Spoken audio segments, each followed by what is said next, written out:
नमस्कार मित्रांनो.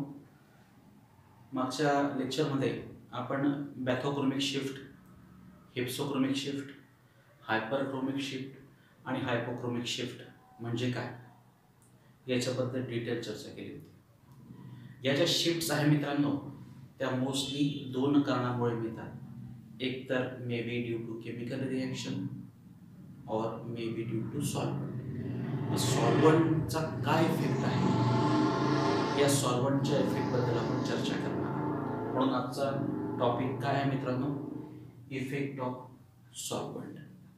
काय बघितलं आपण बॅथोक्रोमिक शिफ्टमध्ये, absorption is shifted to longer wavelength. This absorption is shifted is due to chemical reaction or may be due to effect of solvent. मग आता what is the role of solvent, let us see this. मित्रांनो, ज्यावेळेस आपण UVचा spectrum घेत असतो त्यावेळेस अतिशय dilute आपल्याला सोल्युशन तयार करावं लागतं. आता हे डायल्यूट सोल्युशन कसं तयार करतो माहिती का मित्रांनो, आपण समजा आपण एक अननोन कंपाऊंड तयार केलेला आहे. त्या अननोन कंपाऊंडबद्दल आपल्याला प्रायमरी माहिती घ्यायची, म्हणजे तो कंपाऊंड सॅच्युरेटेड आहे की अनसॅच्युरेटेड आहे, ॲरोमॅटिक आहे की ॲलिफेटिक आहे, कॉन्जुगेटेड आहे की नॉन कॉन्जुगेटेड आहे. ही सर्व माहिती आपल्याला कशाच्या मदतीने मिळत असते, अल्ट्राव्हायोलेट स्पेक्ट्रोस्कोपीच्या मदतीने मिळत असते. मग ही माहिती आपल्याला मिळवायची असेल तर आपल्याला काय करावं लागतं, आपण तो कंपाऊंड घेणार. तो कंपाऊंड म्हणजेच काय, सोल्यूट. तो सोल्यूट किती घेतला मित्रांनो, 1 मिलीग्राम एवढा सोल्यूट घेतला आणि सॉल्वंट किती टाकलंय, 100 ml. म्हणजे एवढं डायल्यूट सोल्युशन आपल्याला तयार करावं लागतं. ठीक आहे. 1 milligram compound is dissolved in 100 ml solvent. We have prepared very much dilute solution and that dilute solution is used for taking the spectra. मग हा जो आपल्याला सॉल्वंट आहे मित्रांनो, हे सॉल्वंट कसं पाहिजे, ट्रान्सपरंट पाहिजे. जी आपली UVची जी आपण मदतीने स्पेक्ट्रम घेणार आहोत त्याच्यासाठी जी आपण सॉल्वंटची चॉईस करणार आहोत, ते solvent must be transparent for the entire range of wavelength. पहिली प्रॉपर्टी काय म्हणतो सॉल्वंटची, इट शुड बी ट्रान्सपरंट. मित्रांनो, आपण आताच म्हटलं की very dilute solution is used for taking the UV spectra. UV spectra जर आपल्याला घ्यायचा असेल एखादा कंपाऊंडचा, तर आपल्याला सोल्युशन कसं घ्यायला लागतं, अतिशय डायल्यूट. कसं घेणार आपण, 1 मिलीग्राम कंपाऊंड आपण 100 ml सॉल्वंटमध्ये डिसॉल्व्ह करणार. ठीक आहे. आणि त्याचा आपण त्याच्यावर UV लाईट इन्सिडेंट करणार आणि त्याचा स्पेक्ट्रा घेणार आणि त्या स्पेक्ट्राचं अनालिसिस करून त्याच्याबद्दलची माहिती घेणार. आपण इथे जे सॉल्वंट वापरतो मित्रांनो, ते solvent must be transparent. Solvent कसं पाहिजे, ट्रान्सपरंट पाहिजे. विदिन द वेवलेंथ रेंज, जी काय वेवलेंथची रेंज असेल त्या संपूर्ण रेंजसाठी तो सॉल्वंट कसा पाहिजे मित्रांनो, ट्रान्सपरंट पाहिजे. फळ्यावर काही सॉल्वंट्स दिसत आहेत आणि त्याची बिलो लिमिट पण दिसते. ठीक आहे. आता लोअर ही जी दिसते ही लोअर वेवलेंथ रेंज आहे त्याची. बघा कोणकोणते सॉल्वंट्स आहेत, वॉटर, त्याची लोअर वेवलेंथ रेंज किती, 190. 190च्या खाली जर आपण वेवलेंथ वापरली तर वॉटर UV स्पेक्ट्रम UV साठी आपण वापरू शकत नाही. तो UV रेडिएशन तो ॲब्सॉर्ब करणार नाही, UV स्पेक्ट्राचा पीक तो दाखवणार नाही. एनहेक्सेन त्याच्यासाठी लोअर लिमिट किती आहे, 200. 200च्या खाली वेवलेंथ आपण वापरली तर एनहेक्सेन हा सॉल्वंट वापरून आपण UV स्पेक्ट्रम काढू शकत नाही. ठीक आहे. पुढचा इथेनॉल, त्याची पण रेंज किती आहे, 200 नॅनोमीटर. 200 नॅनोमीटरपेक्षा खाली आपण वेवलेंथ वापरली तर we cannot use ethanol as a solvent for determining the UV spectra of any given compound. पुढचा आहे इथर. इथरची रेंज किती आहे, 215 नॅनोमीटर. 215च्या खाली आपण UV स्पेक्ट्रासाठी त्याचा उपयोग करू शकत नाही. 215च्या वरती आपण वेवलेंथ वापरली तर आपण इथर हा सॉल्वंट म्हणून वापरू शकतो. ठीक आहे मित्रांनो, सॉल्वंटची पोलॅरिटी वाढवली तर UV स्पेक्ट्रोस्कोपीमध्ये काय काय बदल घडून येतात ते आपण बघतोय. फळ्यावर एक कंपाऊंड दिसतोय, कंपाऊंडचं नाव आहे इथिन. कंपाऊंडचं नाव काय आहे, इथिन. ठीक आहे. इथे कोण मल्टिपल बॉन्ड आहे, कंपाऊंड अनसॅच्युरेटेड आहे, त्यामुळे तो UV लाईट ॲब्सॉर्ब करू शकतो. बरोबर आहे. इथे कोणत्या प्रकारचं इलेक्ट्रॉनिक ट्रान्झिशन दिसणार आपल्याला, इथे कोणता बॉन्ड आहे, सिग्मा बॉन्ड पण आहे आणि पाय बॉन्ड पण आहे. इथे कोणकोणते ट्रान्झिशन दिसू शकतात आपल्याला, सिग्मा टू सिग्मा स्टार आणि कोणतं दिसणार आहे, पाय टू पाय स्टार. पण मित्रांनो सिग्मा टू सिग्मा स्टार ट्रान्झिशनसाठी एनर्जी खूप लागते, त्यामुळे त्याचा जो बँड आहे तो आपल्याला कुठे दिसतो, व्हॅक्यूम यूव्ही मध्ये दिसणार आहे, नियर यूव्ही मध्ये आपल्याला दिसणार नाही. त्यामुळे आपल्याला नियर यूव्ही रेंजमध्ये sigma to sigma star transition दिसणार नाही, तर कोणत्या प्रकारचं ट्रान्झिशन दिसणार आहे, पाय टू पाय स्टार ट्रान्झिशन दिसणार आहे. ठीक आहे मित्रांनो, हा कंपाऊंड आपण घेतला आणि पोलर सॉल्व्हंट वापरला, तर पाय टू पाय स्टार ट्रान्झिशनवर कोणत्या प्रकारचा त्या ठिकाणी इफेक्ट दिसणार नाही, कारण की हा कंपाऊंड पोलर आहे का, कंपाऊंड कसा आहे, non polar. Compound non polar असल्यामुळे सॉल्व्हंटची पोलॅरिटी जरी वाढली तरी पाय टू पाय स्टार ट्रान्झिशनवर त्या ठिकाणी कोणत्याही प्रकारचा चेंज घडून येणार नाही. By increasing solvent polarity there will be no change in pi to pi star transition if the compound is non polar. ठीक आहे, पहिले एक्झाम्पल आपण कसं घेतलेलं मित्रांनो, नॉन पोलरचं घेतलंय. पुढचा एक एक्झाम्पल घेतो आपण कार्बोनिल कंपाऊंड. कार्बोनिल कंपाऊंड्स कशा कशामध्ये असतात, अल्डिहाइड्स, कीटोन्स, ईस्टर्स या सगळ्यांमध्ये काय असतात, तर कार्बोनिल कंपाऊंड असतात. आता हा जो कार्बोनिल कंपाऊंड आहे हा कंपाऊंड कसा आहे, पोलर आहे की नॉन पोलर आहे, हा कंपाऊंड पोलर आहे, कारण की कार्बन आणि दुसरा कोणता आहे, ऑक्सिजन. ऑक्सिजन हा इलेक्ट्रॉन निगेटिव्ह आहे, इलेक्ट्रॉन विड्रॉइंग आहे, त्यामुळे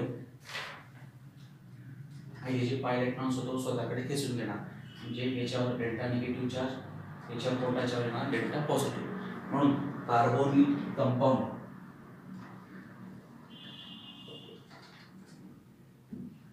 कंपाऊंड हे आहे जे आहे ते कसे आहेत,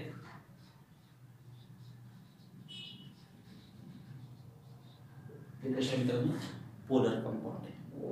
बरं मला सांगा का इथे किती प्रकारचे इलेक्ट्रॉन्स आहेत, इथे सिग्मा इलेक्ट्रॉन्स आहे, हा कोणता बॉन्ड आहे, सिग्मा बॉन्ड आहे. त्याच्यानंतर दुसरा कोणता बॉन्ड आहे, पाय बॉन्ड, आणि ऑक्सिजनवरची 2 पेअर आहे, त्यामुळे इथे नॉन बॉन्डिंग इलेक्ट्रॉन पण आहे. इथे किती प्रकारचे ट्रान्झिशन होऊ शकतात, सिग्मा टू सिग्मा स्टार, पाय to pi star, N to pi star आणि एन टू सिग्मा स्टार. हे चौघं ट्रान्झिशन या ठिकाणी होऊ शकतात, कारण की किती प्रकारचे इलेक्ट्रॉन्स आहेत, तिघही इलेक्ट्रॉन्स आहेत. सिग्मा इलेक्ट्रॉन्स पण आहेत, कारण की जो एक बॉन्ड आहे तो सिग्मा बॉन्ड आहे, ॲक्सियल ओव्हरलॅपिंगमुळे तयार झालेला. दुसरा पाय बॉन्ड लॅटरल ओव्हरलॅपिंगमुळे तयार झालेला, आणि ऑक्सिजनवरची 2 पेअर नॉन बॉन्डिंग इलेक्ट्रॉन आहे. हे जे सिग्मा टू सिग्मा स्टार आणि एन टू सिग्मा स्टार आहे मित्रांनो, या ट्रान्झिशनसाठी एनर्जी जास्त लागते, म्हणून हे आपल्याला कुठे दिसत आहे,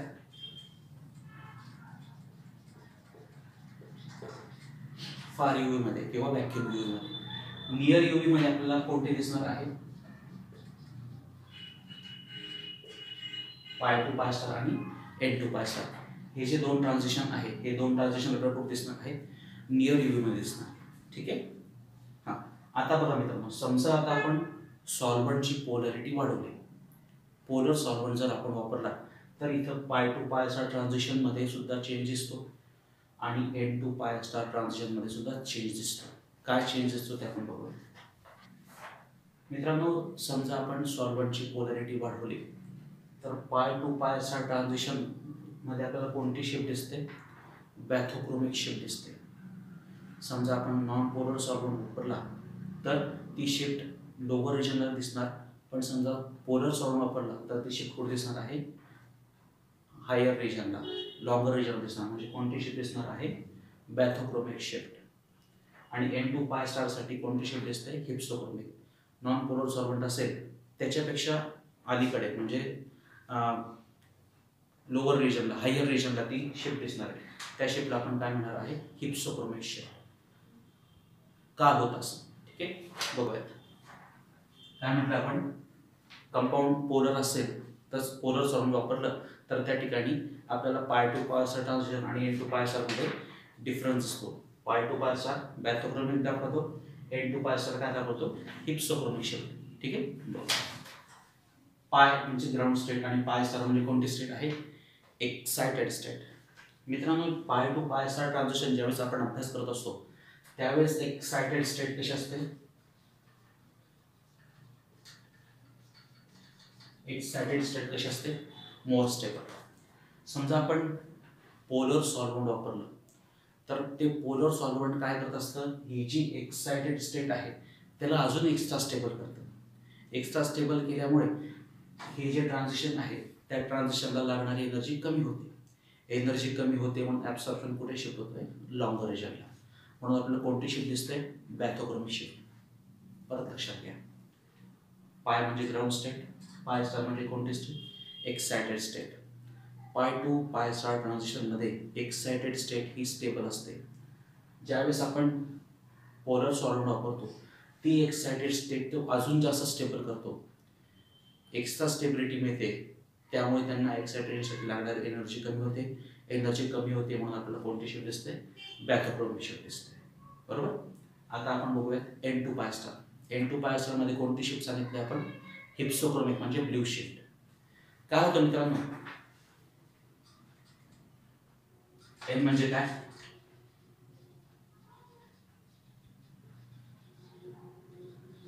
N म्हणजे काय? Non bonding electron. ते कुठे शिफ्ट होत आहे?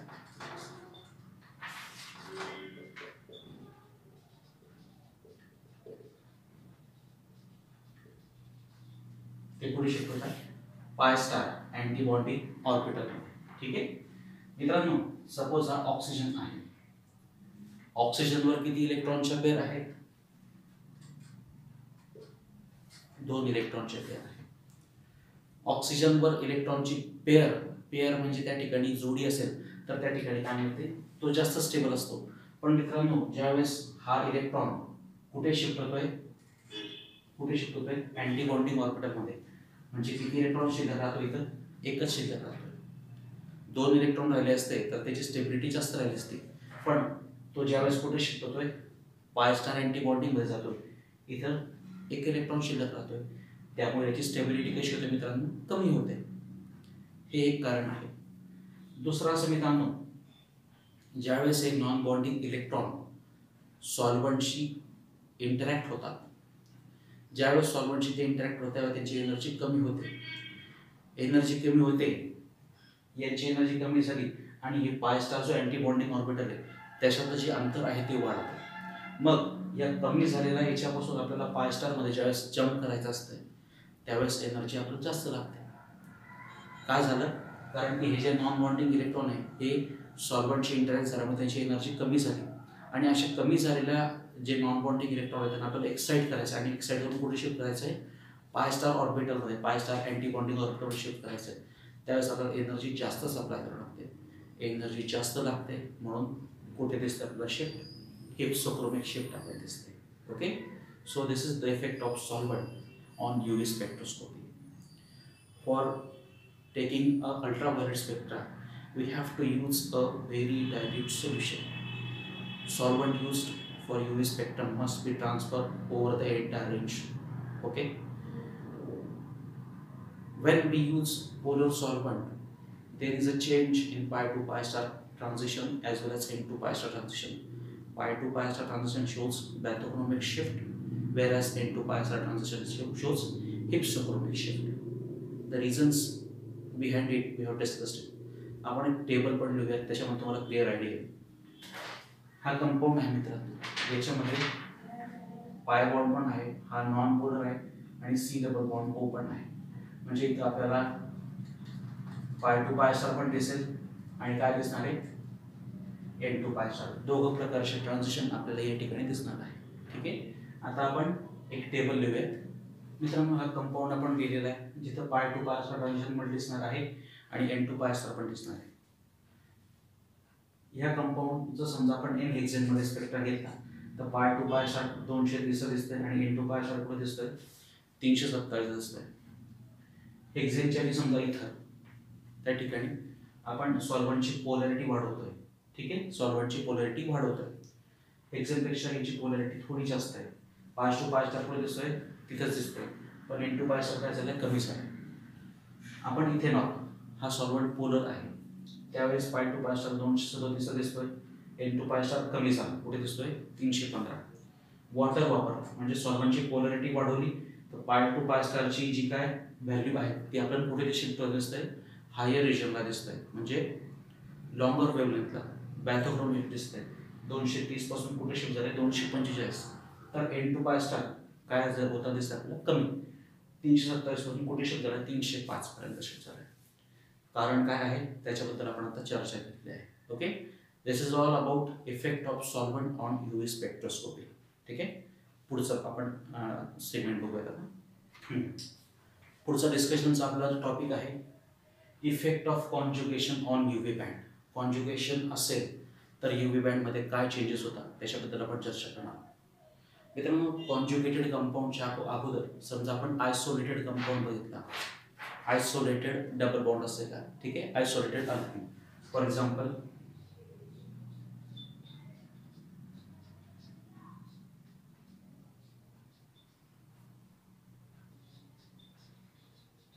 इथेन. ओके, आयसोलेटेड म्हणजे एकटा, याच्या पुढे मागे काही डबल बॉन्ड दिसतंय का, सिंगल बॉन्ड पण नाही, डबल बॉन्ड पण नाही, त्यामुळे हा आयसोलेटेड डबल बॉन्ड आहे.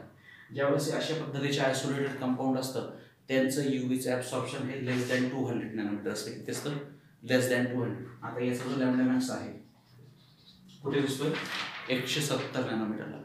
स्टेटमेंट काय केलं आहे, isolated alkenes absorbs UV radiation below 200 nanometre. 200 नॅनोमीटरच्या खालीच ते यूव्ही रेट ॲब्सॉर्ब करतात. कधी, ज्यावेळेस ते कसे असतील आयसोलेटेड. एक्झाम्पल इथेन घेतलं. ठीक आहे, आता समजा हे जे हायड्रोजन्स आहेत त्याच्यामध्ये समजा आपण अल्किल ग्रुप्स लावले. ठीक आहे, तर ॲब्सॉर्प्शनमध्ये किती फरक पडतो ते बघूया. मित्रांनो, दोघं हायड्रोजन ग्रुप काढले आणि त्या ठिकाणी आपण इथिल ग्रुप लावलेला आहे. या कंपाऊंडचं नाव आहे ट्रान्स 3-हेक्सी. ज्यावेळेस आपण हायड्रोजन कशाने रिप्लेस केले आहे, इथिल ग्रुपने रिप्लेस केलं, त्यावेळेस त्याचा जो लॅम्बडा मॅक्स कुठे जातोय 184 नॅनोमीटर जातो. 170 पेक्षा वाढतोय, 170 वरून कुठे शिफ्ट होते 184 ला. पण 200 पुढे गेला का नाही, कारण की इथं अजून फरक कोणते आहे, एकच डबल बॉन्ड आहे, आयसोलेटेड डबल बॉन्ड. चेंज कशामुळे झाला, थोडाफार हायपर कॉन्ज्युगेशन इफेक्ट म्हणून थोडासा चेंज त्या ठिकाणी झालेला आहे. 170 वरून पुढे शिफ्ट झाला तो 184. ठीक आहे, पण मित्रांनो समजा हेच डबल बॉन्ड समजा कॉन्ज्युगेशन मध्ये असते तर त्यावेळेस काय होतं ते आपण बघूयात आता. म्हणजेच काय, effect of conjugation on UV band. Okay, बघा मित्रांनो काय स्टेटमेंट दिलं आहे आपण, conjugation of double bond with another double bond causes a shifting absorption. समजा एखादा डबल बॉन्ड दुसऱ्या डबल बॉन्डच्या कॉन्ज्युगेशनमध्ये असेल त्यावेळेस त्याच्या ॲब्सॉर्प्शनमध्ये शिफ्ट दिसते. शिफ्ट कोणती दिसते, बॅथोक्रोमिक शिफ्ट दिसते. बघा, CH2 double bond CH2 isolated alkene आहे, त्याचं लॅम्बडा मॅक्स किती बघितलं आपण 170. समजा आता या ठिकाणी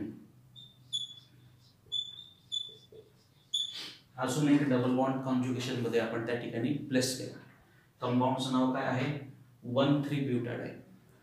आता double bond, single bond, double bond म्हणजे double bond is in conjugation with another double bond. अशा वेळेस काय होते, आपल्याला जो लॅम्बडा मॅक्स आहे मित्रांनो हे दिसतोय 220. समजा एकच डबल बॉन्ड राहिला असता तर किती राहिला असता 170, पण दुसरा डबल बॉन्ड आहे आणि तो पण कॉन्ज्युगेशन मध्ये आहे. लॅम्बडा मॅक्स कुठे दिसतं आपल्याला 220 नॅनोमीटर. कशामुळे झालं आहे मित्रांनो, हे जे पायलेक्ट्रॉन्स आहेत हे पायलेक्ट्रॉन्स आपण काय करू शकतो, डिलोकलाइज करू शकतो. पायलेक्ट्रॉन डिलोकलाइज केल्यामुळे ते पायलेक्ट्रॉन्स फ्री टू मूव्ह झाले. एकदा ते फ्री झाले की त्यांना एक्साइट करण्यासाठी एनर्जी कमी लागते आणि एनर्जी कमी लागते म्हणून ॲब्सॉर्प्शन आपलं कोणत्या रिजनला शिफ्ट होतं, लॉंग रिजनला शिफ्ट होतं. जेवढं जास्त डिलोकलायझेशन होत जाईल मित्रांनो तेवढे ते इलेक्ट्रॉन्स जास्त फ्री होत जातील आणि जेवढे इलेक्ट्रॉन्स जास्त फ्री होतील तेवढं त्यांना एक्साइट करण्यासाठी एनर्जी कमी लागेल. ठीक आहे, आता इथं 2 डबल बॉन्ड आहे त्यावेळेस लॅम्बडा मॅक्स कुठे दिसतो आपल्याला 220 नॅनोमीटर दिसतोय. आता अजून एक कंपाऊंड आपण घेऊया, CH2 double bond CH, CH double bond CH, CH double bond CH2, 1, 3, 5 हेक्साट्राय, 1, 3, 5 हेक्साट्राय. बघा किती डबल बॉन्ड आहेत 3. डबल बॉन्ड कॉन्जुगेशन मध्ये आहे का बघूया आपण. Double bond single bond, double bond single bond, double bond, double bond conjugation मध्ये आहे. बघा आता हे डबल बॉन्ड इथे शिफ्ट होत आहे, त्यामुळे पुढे पाय इलेक्ट्रॉन्स आपण शिफ्ट करू शकतो. जेवढं डिलोकलायझेशन आता आपण काय म्हणतोय, जेवढं डिलोकलायझेशन वाढणार तेवढे इलेक्ट्रॉन जास्त फ्री होणार, आणि जेवढे इलेक्ट्रॉन जास्त फ्री होणार त्यांना एक्साइट करण्यासाठी लागणारी एनर्जी कमी लागणार. मग यांचा जो लॅम्बडा मॅक्स आहे मित्रांनो,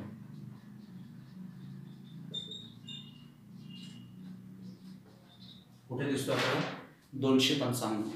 ज्यावेळेस 2 डबल बॉन्ड होते 220, आता 3 डबल बॉन्ड कॉन्जुगेशन मिळाले, लॅम्बडा मॅक्स कुठे दिसतोय 255 नॅनोमीटर. ठीक आहे.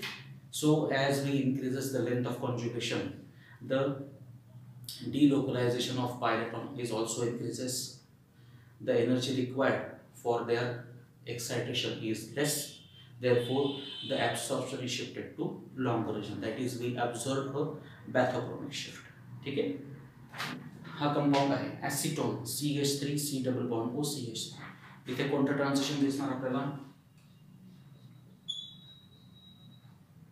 पाय टू पाय स्टार दिसणार, N टू पाय स्टार पण दिसणार. इथे हे जे पाय टू पाय असा ट्रान्झिशन आहे मित्रांनो, कुठे दिसतं आपल्याला 190 नॅनोमीटरला. का, आयसोलेटेड डबल बॉन्ड असेल तर UV ॲब्सॉर्प्शन हे 200च्या खाली असतं. सो इथं पण एकच डबल बॉन्ड आहे, त्यामुळे लॅम्बडा मॅक्स कुठे दिसतोय 190 नॅनोमीटरला दिसतोय. पण समजा आता मित्रांनो, सपोज हा काय आहे CH3 च्या वेळी CH2 किंवा CH डबल बॉन्ड CH2. काय केलं आपण, हा जो C डबल बॉन्ड O आहे त्याच्या कॉन्जुगेशन मध्ये आपण एक डबल बॉन्ड टाकलेला आहे. आता काय होणार मित्रांनो, हे पाय इलेक्ट्रॉन्स इकडे शिफ्ट होणार, आणि हे जे C डबल बॉन्ड O मधला जो बॉन्ड आहे त्याचे इलेक्ट्रॉन कुठे जाणार आहे, ऑक्सिजनकडे जाणार. बघा CH3 हा C, हे पाय इलेक्ट्रॉन्स कुठे शिफ्ट झाले, इथे शिफ्ट झाले, म्हणजे इथे आला हा डबल बॉन्ड. याचे पाय इलेक्ट्रॉन्स शिफ्ट झाले, याच्याकडे इलेक्ट्रॉनची कमतरता निर्माण झाली, पॉझिटिव्ह चार्ज. बघा हा पाय इलेक्ट्रॉन इथे शिफ्ट झाले, डबल बॉन्ड आला, याचे इलेक्ट्रॉन्स गेले म्हणून पॉझिटिव्ह चार्ज आला. इथे डबल बॉन्ड आला म्हणून कार्बनकडे जे आले इलेक्ट्रॉन आहे त्याने कोणाकडे शिफ्ट केले, ऑक्सिजनकडे. ऑक्सिजनवर निगेटिव्ह चार्ज आला. पाय इलेक्ट्रॉन्स शिफ्ट झाले म्हणजे पाय इलेक्ट्रॉन्स फ्री झाले. जेवढे पाय इलेक्ट्रॉन्स फ्री होणार त्यांना एक्साइट करण्यासाठी एनर्जी कमी लागणार. मग असा जो कंपाऊंड आहे मित्रांनो,